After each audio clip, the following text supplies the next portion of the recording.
Trátase dunha obra ambiciosa cun orzamento de máis de 1 millón de euros e complexa, dada a necesidade de compatibilizar os traballos coa actividade comercial dos praceiros. Aínda así, a reforma da Praza de Abastos de Noia vai tomando forma despois de que se iniciaran os traballos de remodelación na fachada. Prevese que durante o mes de agosto poidan comezar xa os traballos no interior do inmoble, o que obrigará a reorganizar provisionalmente a distribución dos postos. Durante as vindeiras semanas van a seguir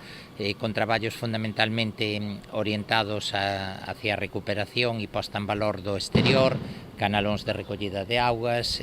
repicados, sustitución dos ventanais exteriores e demais, pero paralelamente veñen manténdose e facendo unha serie de xestións cos propios praceiros, fundamentalmente na planta alta da mesma, para, digamos, chegar a acordos con eles, reubicar eses puestos durante a duración das obras e,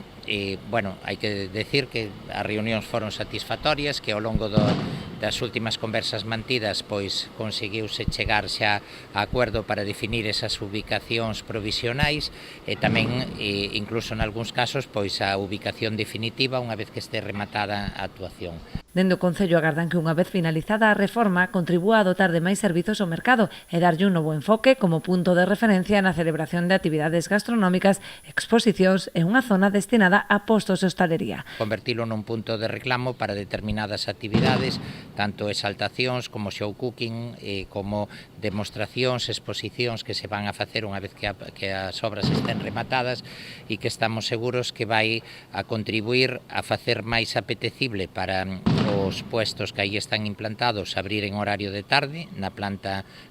alta e incluso no fin de semana, pois que esa apertura se prolongue ata unha da madrugada aproximadamente, dependendo tamén dos establecementos de hostelería que aí se implanten, e fundamentalmente, bueno, pois darlle un novo enfoque. A previsión da empresa que acomete os traballos é que poidan estar rematados durante o primeiro trimestre do ano que ven.